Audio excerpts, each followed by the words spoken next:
En 1492, face au gigantesque galion espagnol, les indigènes, nus, virent des monstres gigantesques. Et face aux armures brillantes des conquistadors, l'homme innocent croyait rencontrer son créateur. Pourquoi?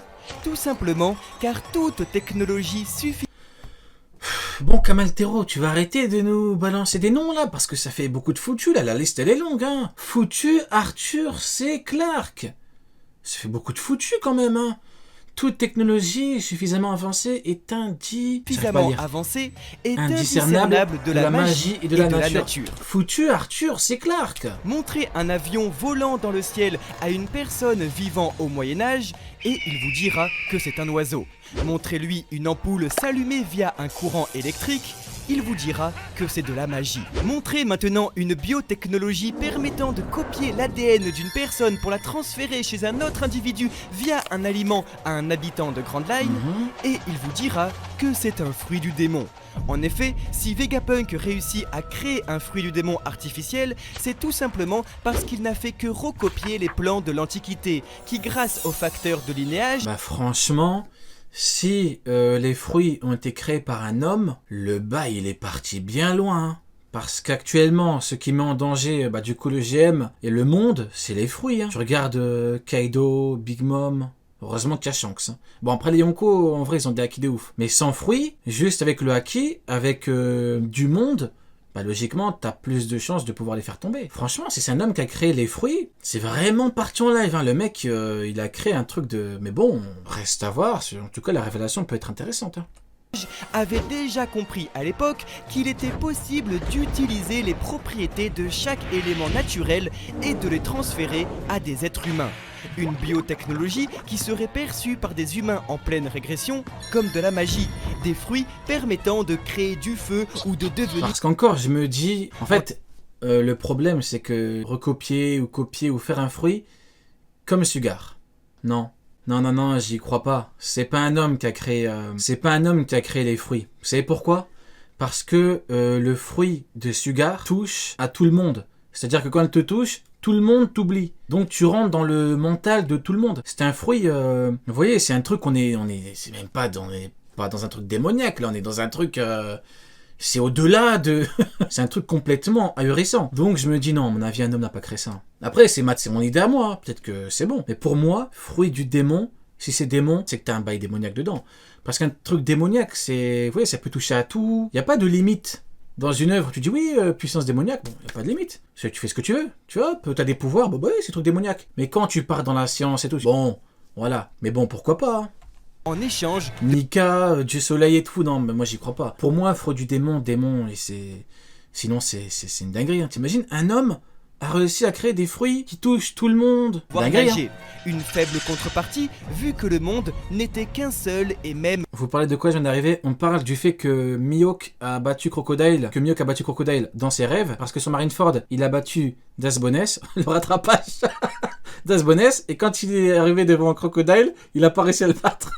Beau rattrapage. Mettez une petite note sur 10 de mon rattrapage pour ceux qui ont suivi. Continent. En apprenant cela, le gouvernement mondial... Là, je suis parti chercher dans le... j'ai pris le cerveau de Vegapunk, là. J'ai pris le truc de Pythagore. N'hésita donc pas une seule seconde à noyer littéralement le monde en créant des îles pour que la plus grande force... Ah, t'abuses, Zéro. Non, t'abuses, non. Non, t'abuses, j'étais... Non, j'étais inspiré, là, quand même. L'ancien royaume devienne sa plus grande faiblesse, ne plus pouvoir nager. Des reliques qui expliqueraient les anachronismes technologiques de One Piece, où l'homme utilise... D'ailleurs, en parlant de Vegapunk, quand je vous disais que Vegapunk était un mec louche, bizarre, qui avait... des clones, des copies, qu'il s'était séparé et tout, mais qu'il utilisait des corps de femmes dénudées et tout. Dans le dernier chapitre, on a eu quoi La Vegapunk qui mange là Elle était allongée et tout. Bizarre. Je n'en dirai pas plus. Simple fusil à poudre. Théorie confirmée, Vegapunk est louche. Et des locomotives à vapeur ou bien encore des navires en bois, alors qu'il existe des technologies permettant de créer des images ou encore de cloner des êtres humains. Aujourd'hui, en plein Moyen-Âge, les habitants de Grand Line pensent ainsi que les escargophones, par exemple, permettant de créer et projeter de la lumière ou encore de communiquer sur de très longues distances, est tout simplement un animal naturel, alors qu'il serait une invention antique, comme les diables spéciales et leurs caractéristiques, ou encore les poneglyphes et leur indestructibilité. Le tout s'expliquerait par une technique. Ouais, des escargophones, je peux comprendre. Tu me dis, c'est un homme, bon, c'est l'équivalent d'un téléphone, d'un projecteur vidéo, donc je peux comprendre. Mais un fruit, du démon comme Sugar, bon... Inégalée, car enfin... Genre Vegapunk, il a pu faire un fruit du dragon, il a pu faire un éléphant, là, avec... Enfin, donner un fruit d'éléphant à une épée. Ce qui est louche, c'est le Séraphin de Jinbei, avec le fruit du Paramecia. Ça, c'est louche. Les fruits du démon seraient une technologie si avancée Il y a encore qu'elle Step Up, deviendrait indiscernable de la magie et de la nature. Là encore Step serait Up. la véritable origine des fruits du démon, des armes biologiques regroupant les propriétés de la nature, permettant aux êtres humains de changer leur corps et de contrôler des éléments. En comprenant tout cela, Vegapunk put faire de même en prélevant le facteur de linéage de Kaido pour recréer le Uo-Uonomi modèle dragon azur. Ouais, voilà, un fruit dragon. Je te dis, ok, c'est un Zoan, ok.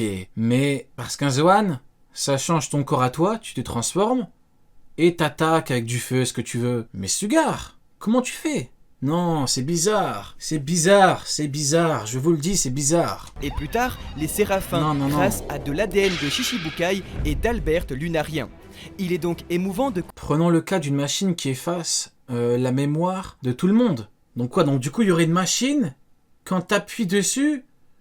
Ben ouais, mais non, pourquoi t'effacerais que l'existence de certaines personnes? On donne ça aux GM, ils sont contents, ils effacent la mémoire de tout le monde. ils sont bien, hein. T'as une machine qui te permet de tout effacer comme Men in Black, mais à distance...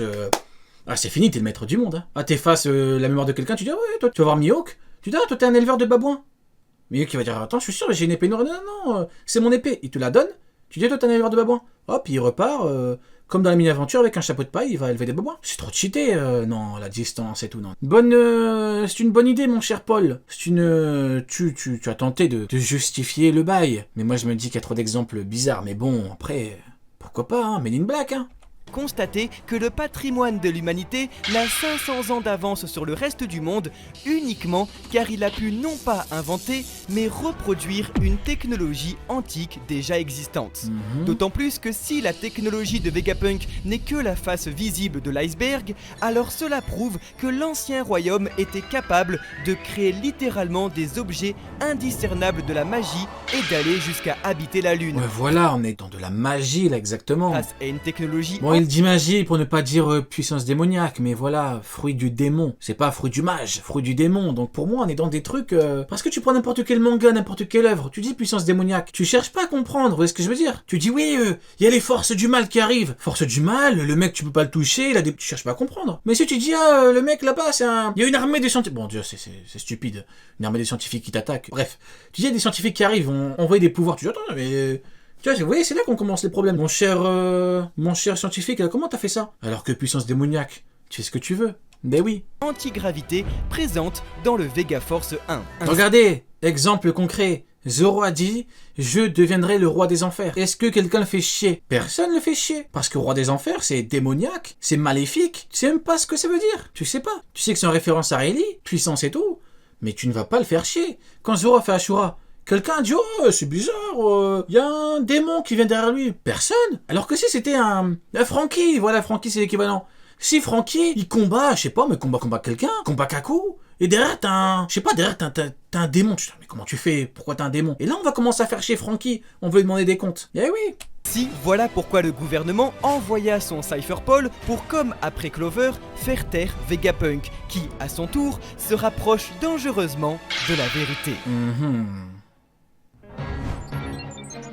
Un regard. C'est officiel, du futur. depuis 25 ans, les plot twists d'Eiichiro Oda sont tous des bangers. Et aujourd'hui, nous apprenons que nous ne sommes pas sur l'île du futur, mais bien sur l'île du passé. Dinguerie, hein. On va pas se mentir, l'arc adopte des notes qui sont trop excitantes déjà. Je sais pas vous, mais j'ai trouvé le chapitre déjà très bien découpé. Il y avait un montage alterné trop efficace entre les différentes intrigues. Ça laisse planer le... Voilà. Qu'est-ce que je vous disais? Qu'est-ce que j'avais dit? Regardez. Je suis désolé, théorie confirmée, même sur des mecs dont on ne connaît rien. Mec, on connaît rien, je vous ai dit, il est bizarre. C'est un mec louche, c'est un pervers. Regardez. Je suis désolé, pourquoi il a pas de pantalon? Pourquoi il en a pas? Bah, appelons un chat un chat. Au Japon, les Japonais parlent quoi? Français? Anglais? Non, ils parlent japonais. Pourquoi? Voilà. le doute jusqu'à arriver à la conclusion finale et une révélation absolument choquante. C'est du grand Oda, c'est ultra frais et vraiment là... Attendez, je rêve ou il a une épée, j'avais même pas vu. Il a une épée le géant là? C'est une épée ou... C'est une épée je crois. Bon bah écoutez, encore un mec plus faible que Mihawk hein. On pouvait être un peu sceptique au début, mais au final je pense qu'on est sur une grosse réussite. Forcément, ça nous rappelle un petit peu l'arc de Zo avec le fameux chapitre 818 et la révélation sur Laughtale et les Road Poneglyphs, etc. On a un arc qui s'apprête avant d'être futuriste, ou bien antique, Pacétiste. avant tout mystique. Et c'est ultra agréable, la fin de ce chapitre rappelle... Tu as reçu tes trucs sur Plotin, oui. Malheureusement, j'ai pas encore eu le temps de lire. Mais j'ai pu feuilleter. Franchement, Plotin, il est comme... je sais plus comment il s'appelle. Le mec qui a dit... il y a un monde sous la terre, je sais pas quoi. Le mec, il avait bien fumé, là. Il avait fumé toute l'herbe de Rokugo. Bon, bah écoutez, en gros, il est comme lui. énormément le château dans le ciel d'Hayao Miyazaki. Jacoliko, voilà. Il est comme Jacoliko, Plotin. Mais on y Ils ont fumé de la bonne, hein. reviendra plus tard dans une vidéo parce que on a ici un rythme soutenu et ça fait du bien. Et Tiroda ne perd pas de temps, je pense qu'il a bien appris de Wano Kuni et d'Onigashima et il nous dévoile en un seul chapitre tous les satellites. Ça y est, on pensait qu'on en a Kamal, un pull du GM, qu'est-ce que c'est? avoir Non, tu mens. d'Onigashima et Tiens. Ça va partir en guerre fratricide, hein. Ah ouais, attention. il nous dévoile en un seul chapitre tous les satellites. Ça y est, on pensait qu'on allait en avoir un par semaine, un par chapitre et tout. Non, ils sont tous ultra agréables. Et du coup, on remarque quelque chose d'assez émouvant mais aussi de très intéressant. C'est le fantasme de tous les mangaka qui est mis sur papier. Avec la division des tâches en 6 Il y a que dans un de mes lives que tu trouveras quelqu'un dire qui gagne entre les deux du coup. Il y a qu'ici, hein. Du coup, continuons.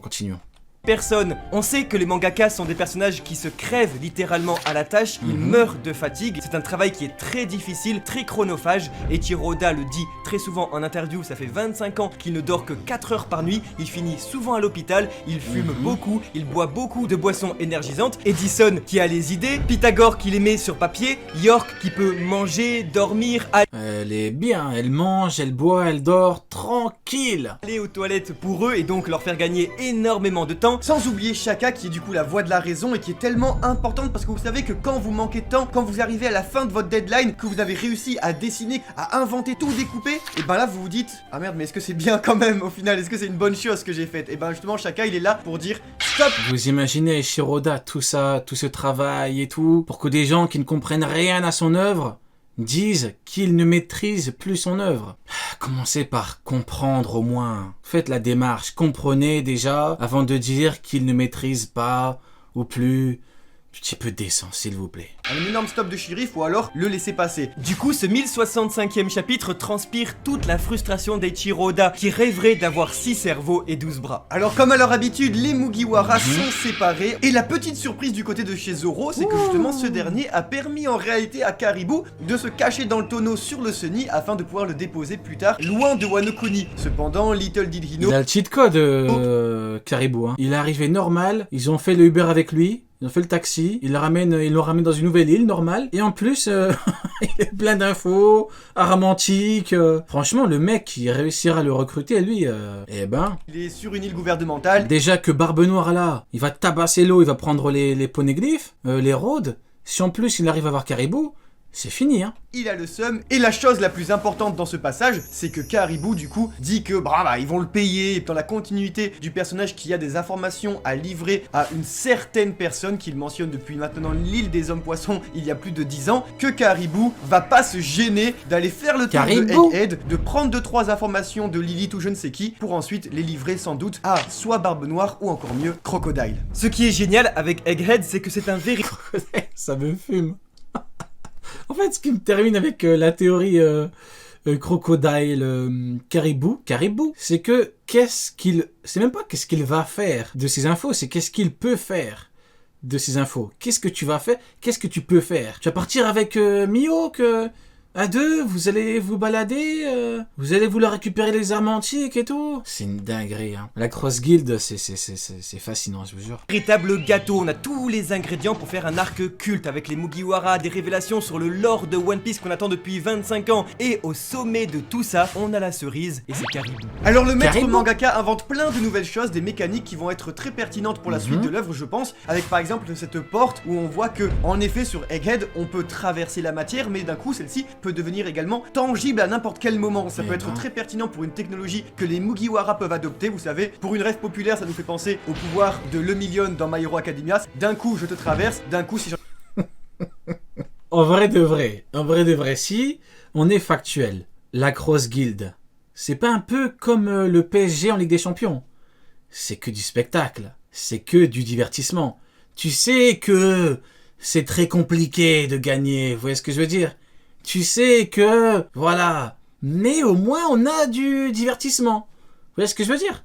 C'est, pour moi, c'est exactement comme ça, c'est une dinguerie, hein. C'est la même chose, hein. Ouais, ils ont le budget, ils ont tout, la Cross Guild, hein. Ils ont le budget, ils ont mis aucun château, ils ont plein de trucs, hein. Ils ont le meilleur épéiste au monde, hein. Vous voyez, ils ont des bonnes recrues, hein. Mais c'est compliqué, quoi.